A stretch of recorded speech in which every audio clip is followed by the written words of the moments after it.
चौथा अध्याय।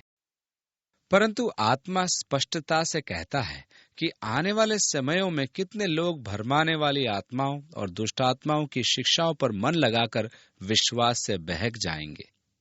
इस पहले पद में पौलुस विश्वास से भटक जाने के विषय में बताता है। कुछ लोगों का दावा है कि यह बात असंभव है कि कोई जन विश्वास से भटक जाए, परंतु यहाँ आत्मा स्पष्ट रूप से कहता है कि अंतिम समय में कुछ लोग विश्वास से भटक जाएंगे। अपने दूसरे आगमन के विषय में बताते हुए प्रभु यीशु ने कहा था, मनुष्य का पुत्र जब आएगा तो क्या वह पृथ्वी पर विश्वास पाएगा? यह एक प्रश्न है जो उन्होंने पूछा था।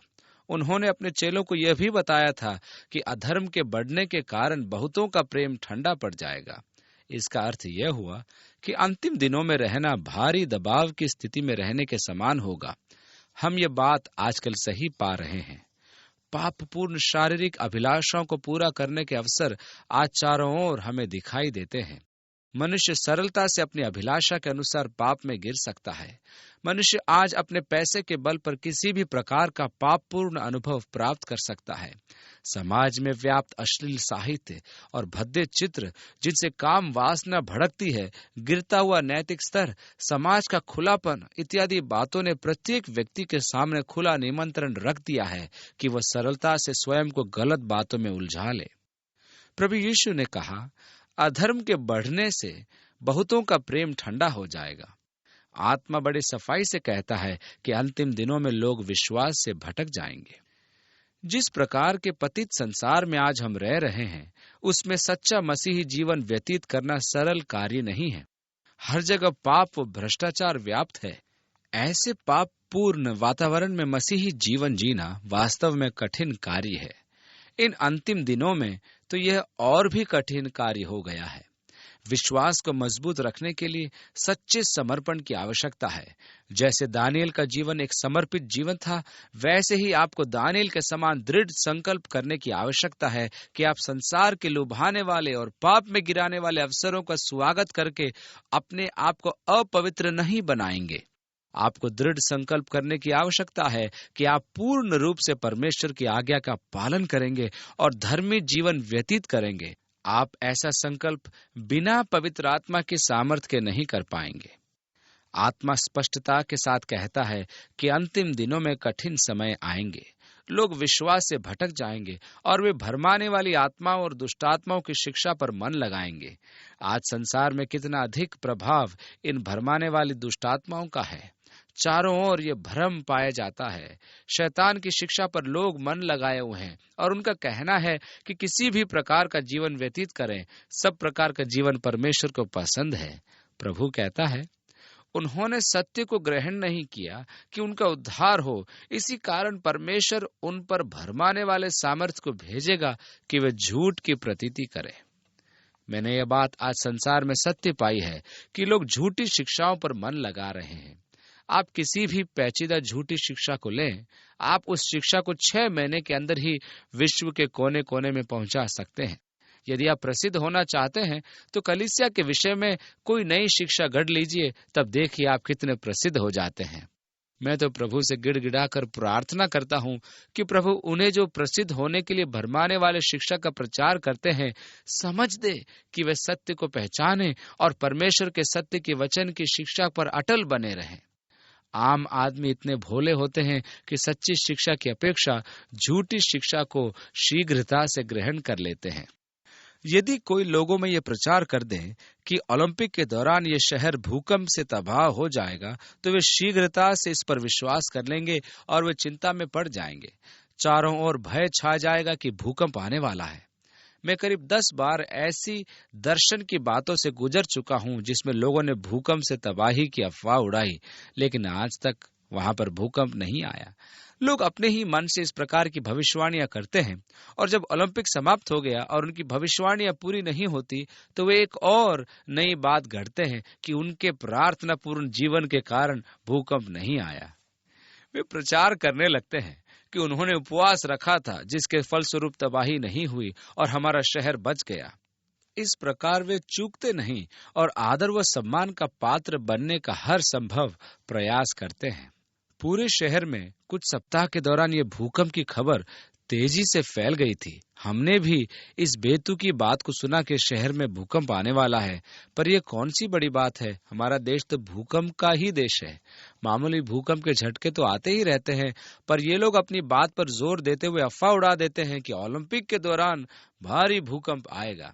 दूसरी आयत, ऐसा उन झूठे लोगों के पाखंड के कारण होगा जिनका विवेक मानो जलते हुए लोहे से दागा गया हो।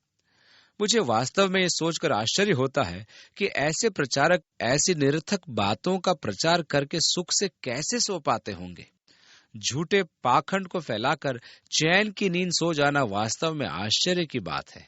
मुझे ऐसे प्रचारकों के बारे में पता है जो इस प्रकार के झूठे दर्शन व सपनों की बातों का प्रचार करके परमेश्वर के नाम में धन इकट्ठा करते हैं। क्या आप जानते हैं वैसे पाखंड का प्रचार क्यों कर पाते हैं? वचन बताता है, उनका विवेक मानो जलते हुए लोहे से दागा गया है। उनका विवेक मर चुका है। महलों के समान सुंदर घरों में रहना, खाना पीना और उठकर कहना, मित्रों हमें तुम्हारे धन सहयोग की आवश्यकता है, यही उनका मुख्य धंधा है। एक बार इजराइल के दौरे में एक गाइड मेरे पीछे पड़ गया और कहने लगा, आप नहीं जानते हैं कि कैसे टूर का प्रबंध किया जाता है। हमारे अगुए जो बड़े प्रसिद्ध है कभी भी आपकी तरह लोगों के साथ बैठकर यात्रा नहीं करते और न ही लोगों के साथ जेट विमानों में यात्रा करते हैं। वे अपने निजी जेट विमानों का प्रयोग करते हैं। वे बसों में भी यात्रा नहीं करते। उनके पास अपनी शानदार कारें होती हैं। वे केवल एक दो बार ही लोगों से भेंट करते हैं और वापस अपने जेट विमानों से अपने घरों को लौट जाते हैं। लेकिन आप तो लोगों के साथ ही इधर उधर घूमते फिरते हैं। आप नहीं जानते कि किस प्रकार टूर का प्रबंध किया जाता है। आपको आकर देखना चाहिए, सीखना चाहिए कि ये लोग किस प्रकार कार्य करते हैं। इन लोगों का विवेक जलते लोहे से दागा गया है, इसलिए ये लोग परमेश्वर के नाम में झूठी बातें बोलने का साहस करते हैं। इन्हीं दागी लोगों में कुछ ऐसे हैं जो अन्य प्रकार की भी झूठी बातें बोलते हैं। तीसरी आयत में जैसे विवाह न करना, निसंदेह विवाह एक पुरानी बात, ये व्यर्थ बात समझा जाने लगा है। ये एक प्रकार से मनोरंजन का साधन बनकर रह गई है। आजकल बिना विवाह के एक साथ रहना साधारण सी बात हो गई है। लोग विवाह का अर्थ नहीं समझ पाते। भोजन की कुछ वस्तुओं से परे रहने की शिक्षा देंगे जिन्हें परमेश्वर ने इसलिए बनाया है कि विश्वासी और सत्य पहचानने वाले धन्यवाद के साथ खाएं। इस प्रकार की अनेक झूठे शिक्षाएं जो साग पात खाने पर बल देती हैं, लेकिन पौलुस बताता है परमेश्वर ने जो कुछ बनाया है वह सब अच्छा है और कुछ भी अस्वीकार करने योग्य नहीं, यदि उसको धन्यवाद के साथ खाया जाए। 5वीं आयत में लिखा है, वह परमेश्वर के वचन और प्रार्थना द्वारा शुद्ध हो जाता है। इसलिए भोजन के लिए प्रार्थना करें और भोजन खाएं। भाइयों को इन बातों को स्मरण दिलाकर तू मसीह यीशु का अच्छा सेवक ठहरेगा और विश्वास की बातों और उस खरी शिक्षा द्वारा जिसे तू मानता आया है तेरा पोषण होता रहेगा। पौलुस यहाँ तीमुथियुस को सलाह देता है कि यदि वह विश्वास की बातों और खरी शिक्षा में लोगों को बढ़ाएगा तो अच्छा सेवक ठहरेगा। 7वीं आयत में, अभक्ति की ऐसी कथा कहानियों से जो केवल बूढ़ियों के योग्य है कोई संबंध न रख, परंतु भक्ति के लिए अपने आप को अनुशासित कर। आप बहुत सा समय भूकंप जैसे भय में गंवा सकते हैं। आप उन बेतुकी बातों को पढ़ने में समय बर्बाद कर सकते हैं जो प्रतिदिन पत्रिकाओं में छपती है, पर अच्छा होगा यदि आप भक्ति के लिए स्वयं को अनुशासित करें। 8वीं आयत, क्योंकि शारीरिक साधना से केवल थोड़ा लाभ होता है, परंतु भक्ति सब बातों में लाभदायक है। शारीरिक साधना अच्छी है, इससे थोड़ा लाभ लेते रहना चाहिए, परंतु भक्ति सब बातों में लाभदायक है, क्योंकि इस पर वर्तमान और आने वाले जीवन की प्रतिज्ञा निर्भर है। वर्षों पहले जब डॉक्टरी व प्रभु की सेवा के बीच मुझे निर्णय करना पड़ा कि इन दोनों में किसे मैं अपने जीवन का कैरियर बनाऊंगा, तो प्रभु ने अपनी सेवा से संबंधित बातों में मुझसे स्पष्ट कहा कि डॉक्टर बनकर मैं केवल लोगों के शारीरिक और अस्थायी रूप से सेवा कर पाऊंगा, लेकिन प्रचार सेवा के द्वारा मैं लोगों की आत्मिक रूप से अनंत काल के लाभ के लिए स्थायी सेवा कर पाऊंगा। डॉक्टरी सेवा द्वारा वे स्वस्थ होकर ज्यादा से ज्यादा 100 वर्ष तक जीवित रह सकेंगे, परंतु प्रचार सेवा द्वारा अपनी आत्मा की चंगाई पाकर वे अनंत काल तक जीवित रह सकेंगे। और तब प्रभु ने चुनाव मेरे पर छोड़ दिया कि मैं दोनों में से किसे चुनूं, अनंत काल की सेवा करना या अल्पकालीन सेवा। तब मेरे सामने सवाल आ गया कि किसे चुनूं। यहाँ पौलुस भी साधना के संबंध में लगभग ऐसी ही बातें कहता है। शारीरिक साधना और अस्थायी आशीषें, परंतु भक्ति के साथ स्थायी व अनंत काल की आशीषें, दोनों में आप चुनाव कीजिए। हम ऐसे समय में रह रहे हैं जहां शारीरिक साधना का बोलाबाला है, जैसे जॉगिंग करना, कसरत करना। एक बार मैं और मेरी पत्नी किसी होटल में रात का खाना खा रहे थे तो हमने देखा कि अनेक लोग उछल कूद कर रहे हैं। हम खाने में व्यस्त थे और वे लोग नीचे सड़क पर उछलने कूदने में लगे थे। हमें यह सब देखकर अच्छा लगा। यह शारीरिक साधना पूरे विश्व में देखी जा सकती है। लोग इसके बड़े शौकीन हैं। सब कुछ अच्छा है। पौलुस भी शारीरिक साधना को तुच्छ या बेकार नहीं ठहराता था। इस शारीरिक व्यायाम का, शारीरिक साधना का अपना महत्व है, पर इससे बढ़कर है आत्मिक व्यायाम या भक्ति जो अनंतकालीन होती है। शुरू में हर व्यक्ति शारीरिक साधना की ओर आकर्षित होता है और इसमें शक नहीं कि ये शारीरिक साधना अच्छी भी होती है, पर इसके अंत में क्या होगा। मैं एक ऐसे व्यक्ति को जानता था जो दौड़ने की शिक्षा देता था और दौड़ते हुए ही उसकी हृदय गति बंद हो जाने के कारण वो मर गया। कुछ ऐसी वस्तुएं होती हैं जिनका कम महत्व होता है और कुछ ऐसी भी होती हैं जो अनंत काल तक का महत्व रखती हैं। जो बुद्धिमान व्यक्ति होता है वह उन बातों पर मन लगाता है जो अनंतकालीन होती हैं। वह सांसारिक वस्तुओं की अपेक्षा अनंतकालीन वस्तुओं को चुनता है। कुछ वस्तुएं आपको थोड़े समय का लाभ पहुंचाती हैं और कुछ ऐसी भी वस्तुएं होती हैं जो आपको सदाकाल तक के लिए लाभ पहुंचाती है। बुद्धिमान व्यक्ति ही अल्पकालीन बातों की अपेक्षा अनंतकालीन बातों का चुनाव कर पाता है। यहाँ पौलुस ठीक यही बात तीमुथियुस को बताता है कि शारीरिक व्यायाम से लाभ होता है। तीमुथियुस जवान व्यक्ति था, संभव है स्वस्थ और चुस्त था, तो शारीरिक व्यायाम करता भी होगा, पर वे उसे बताता है कि उसे आत्मिक साधना यानी भक्ति को भूल नहीं जाना चाहिए। वह फिर उससे कहता है 9वीं आयत में, यह बात विश्वसनीय और हर प्रकार से ग्रहण योग्य है। पौलुस फिर उसी कथन का यहाँ प्रयोग करता है और कहता है कि यह बात विश्वसनीय है, जिसे ग्रहण करना चाहिए, और यह बात यह है कि आत्मिक बातें सांसारिक बातों से श्रेष्ठ होती है। शारीरिक बातों की अपेक्षा आत्मिक बातों का अभ्यास करना चाहिए। एक अभ्यास का संबंध अस्थायी है, पर दूसरे का संबंध स्थायी या अनंतकाल की बातों से होता है। इस बात को बताने के द्वारा पौलुस आत्मिक बातों को श्रेष्ठ ठहराता है। उसका यह विचार सांसारिक विचारों के विपरीत है। 10वीं आयत में, हम इसीलिए परिश्रम और प्रयत्न करते हैं। संसार हमारी निंदा करता है, हमें गलत समझता है। उसके अनुसार हमारा कलीसिया में समय व्यतीत करना बेकार व निरर्थक ठहरता है, पर हम प्रभु के कार्य में परिश्रम करते हैं, क्योंकि हमारी आशा जीवित परमेश्वर पर है, जो सब मनुष्यों का, विशेषकर विश्वासियों का उद्धार करता है। प्रभु यीशु ने संसार के पापों के लिए क्रूस पर अपनी जान दी, पर जो विश्वास करते हैं केवल वे ही पापों की क्षमा पाते हैं। यीशु ने जगत का उद्धार करने के लिए प्राण दिए, लेकिन विश्वासी ही उद्धार पा सकता है। वह अपना प्राण देने के कारण सब मनुष्यों का उद्धार करता है, पर वह उन्हीं का उद्धारकर्ता बनता है जो उस पर विश्वास करते हैं। उसने सबके लिए उद्धार का प्रबंध किया है, पर विश्वासियों को छोड़ सब उद्धार नहीं पाते।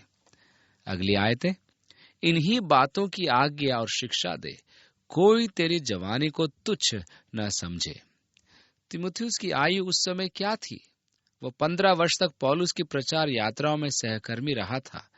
यदि मान ले कि 15 वर्ष की आयु से उसने पौलुस के साथ प्रचार यात्रा आरंभ की होगी, तो इस समय तक वो लगभग 30 वर्ष का हो गया होगा। अब वो लड़का नहीं रहा, क्योंकि पौलुस कहता है, कोई तेरी जवानी को तुच्छ न समझे। आप यह न समझें कि वह 15 या 16 वर्ष का युवा होगा। वह अवश्य इस समय तक 30 या इससे अधिक आयु का हो गया होगा। लेकिन जब तक कोई एल्डर 50 वर्ष की आयु से ऊपर का ना हो जाए, तो उसे परिपक्व एल्डर नहीं समझा जाता था। संभव है कम आयु के एल्डर को बुद्धि व ज्ञान में अपरिपक्व समझने की प्रवृत्ति वहां पाई जाती थी, इसलिए वे उसे परामर्श देते हैं, कोई तेरी जवानी को तुच्छ न समझे। 12वीं आयत, परंतु तू वचन, व्यवहार, प्रेम, विश्वास और पवित्रता में विश्वासियों के लिए आदर्श बन जा। वे कहता है, तिमुथियुस, तुम आदर्श बन जाओ। जो कुछ पौलुस ने तिमुथियुस को लिखा वह हमारे लिए भी भला है। हमें आदर्श मसीह जन होना चाहिए। पौलुस ने कुरिन्थ निवासियों को लिखा, हमारा पत्र तो तुम ही हो जो हमारे हृदय पर लिखा गया है और जिसे सब लोग जानते तथा पढ़ते हैं।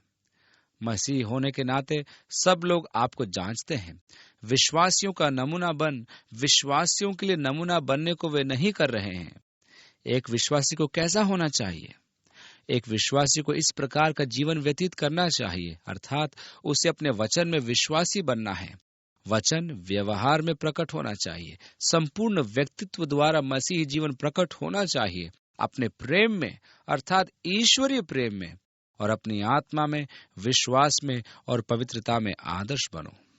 अगली आयत, मेरे आने तक पवित्र शास्त्र पढ़कर सुनाने, उपदेश देने और सिखाने में लगा रहे।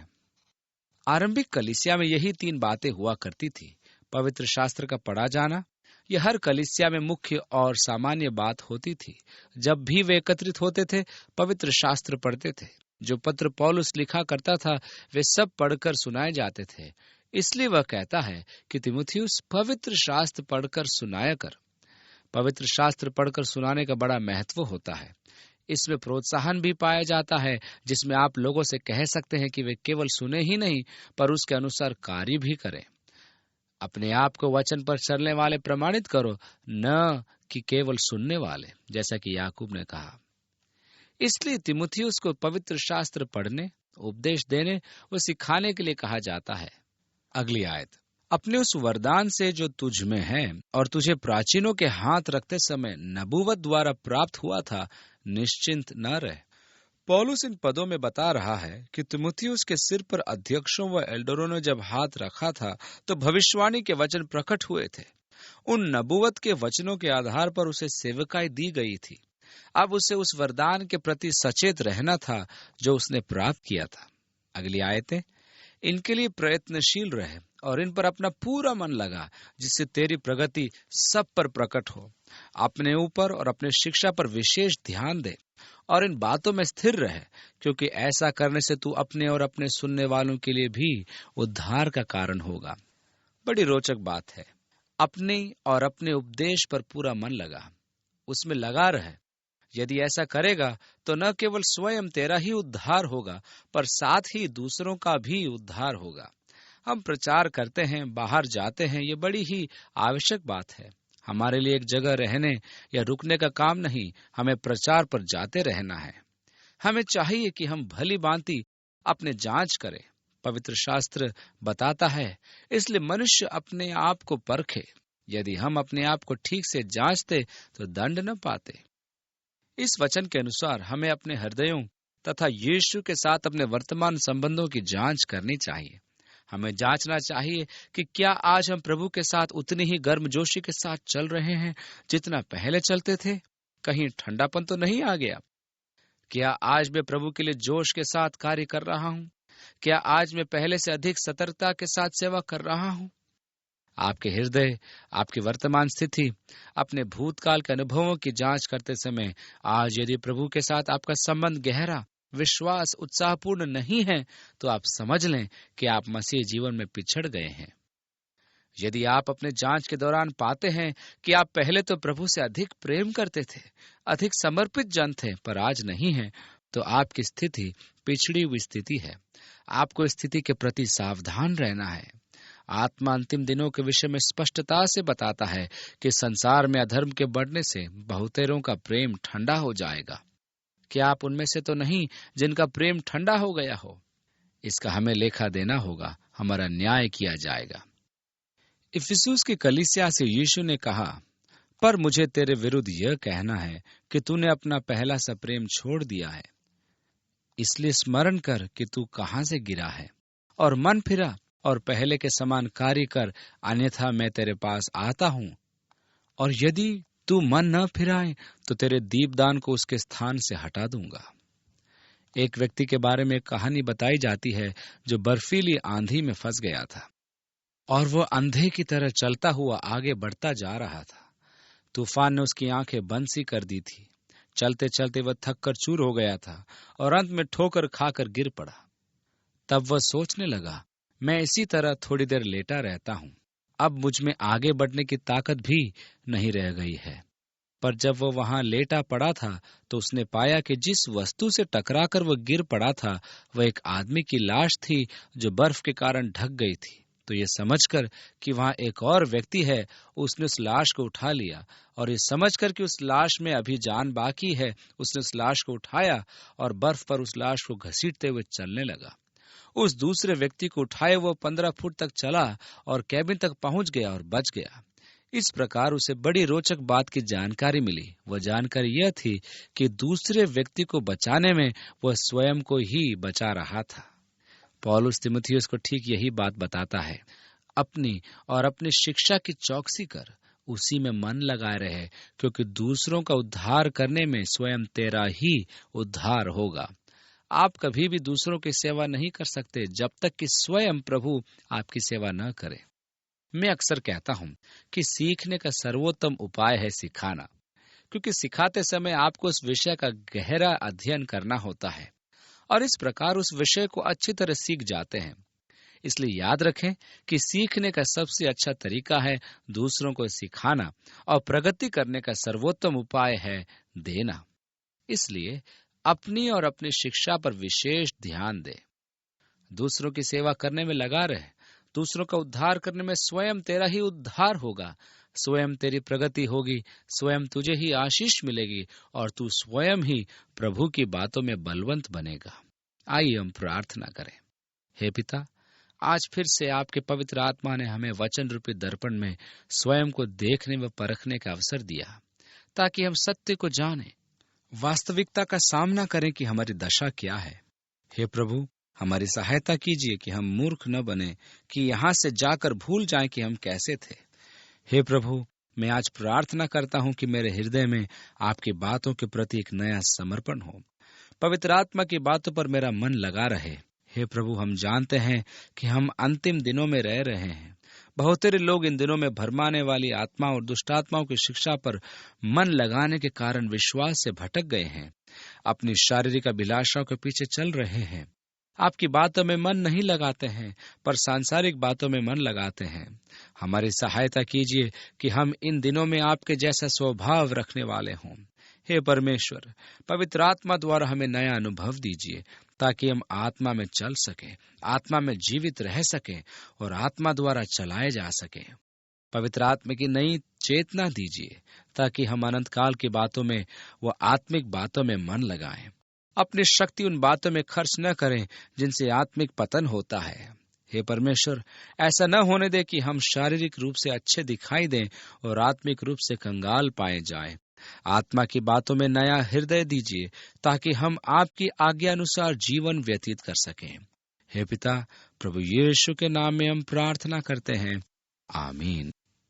परमेश्वर आपके साथ हो। अपने नाम के कारण वह धार्मिकता के मार्गों में आपकी अगुवाई करे। पवित्र आत्मा आपको अपनी सामर्थ्य से परिपूर्ण करे, ताकि आप निर्दोष रहते हुए प्रेम व आत्मा में चल सके, एक आदर्श विश्वासी बन सके, प्रभु यीशु के प्रति समर्पित रहकर परमेश्वर की महिमा कर सके। परमेश्वर इन अंतिम दिनों में आपका सहायक रहे कि आप स्थिर रह सके। आत्मा की बातों पर वो अपनी शिक्षा पर मन लगाए रहें, अपने और दूसरों के उद्धार की चिंता करें। प्रभु यीशु के नाम में आमीन।